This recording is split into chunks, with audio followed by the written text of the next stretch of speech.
সাব্বির রহমান, নাসির হোসেনদের দলে নিয়ে মাঠে নামার আগেই ভক্তদের মন জয় করে নিল ঢাকা ক্যাপিটালস। এই দুই ক্রিকেটারের বদৌলতে মাঠে কিংবা সোশ্যাল মিডিয়াতে সবচেয়ে বেশি সমর্থন পেতে পারে ঢাকা। এছাড়া হালের জনপ্রিয় ক্রিকেটার সাইফ হাসান, তাসকিন আহমেদ, সাইফুদ্দিনরা তো আছেই। এই ক্রিকেটারদের জনপ্রিয়তার কারণে যেমন বিশাল ফ্যান বেস তৈরি হবে, তেমনি 3,38,00,000 টাকা খরচ করে ব্যাটিং বোলিং সব মিলিয়ে চ্যাম্পিয়ন হওয়ার মতো দল গড়েছে ঢাকা। এবারে আসলে ঢাকার বড় ভরসার জায়গা হতে পারে অলরাউন্ডাররা। বেশ কয়েকজন অলরাউন্ডার এবং মিনি অলরাউন্ডার দলে নিয়েছে তারা। বিপিএলের গত আসরে তাসকিন দুর্দান্ত রাজশাহী ও সাইফ খেলেছিলেন রংপুর রাইডার্সের হয়ে। এবার নিলামের আগে সব দলকে দুজন করে স্থানীয় ক্রিকেটারের সঙ্গে চুক্তি করার সুযোগ দেওয়া হয়েছে। সেটি কাজে লাগিয়ে তাসকিন ও সাইফকে দলে ভিড়িয়েছে ঢাকা। এছাড়া সরাসরি চুক্তিতে ইংল্যান্ডের টি-20 বিশ্বকাপ জয়ী ব্যাটার অ্যালেক্স হেলস ও পাকিস্তানি ব্যাটার উসমান খানকে দলে নেয় ঢাকা ক্যাপিটালস।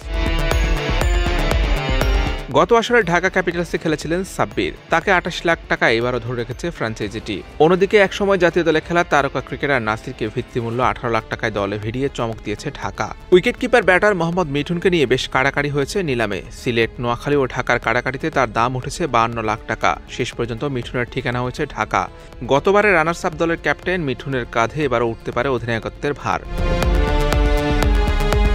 ঢাকার দলে অলরাউন্ডার, মিনি অলরাউন্ডারের ছড়াছড়ি। বেশ অলরাউন্ডার সাইফুদ্দিনকে 68 লাখে দলে নিয়েছে তারা। বিপিএলে বেশ কার্যকর এই অলরাউন্ডার। ব্যাট হাতে বল হাতে শিরোপাও জিতেছেন বেশ কয়েকবার। শ্রীলঙ্কান অলরাউন্ডার দাসুন সানাকাকে $55,000 নিয়েছে। এছাড়াও শামীম হোসেনকে 56 লাখ টাকা ও তোফায়েল আহমেদকে দলে নিয়েছে ঢাকা। শামীম মার্কাটারি ব্যাটিংয়ের পাশাপাশি পার্ট টাইম বোলার হিসেবেও কাজ করেন।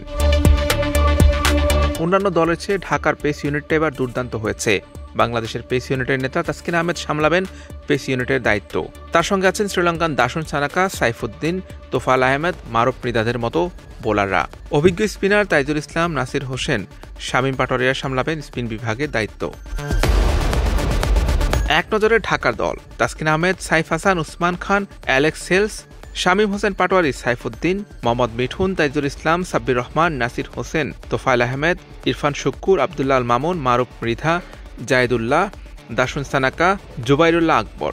এবারের বিপিএলে জনপ্রিয়তার দিক থেকে শীর্ষে থাকতে পারে ঢাকা ক্যাপিটালস। তবে পারফরমেন্সে তারা কি শীর্ষে থাকবে? Hussain Arman, BD quick time.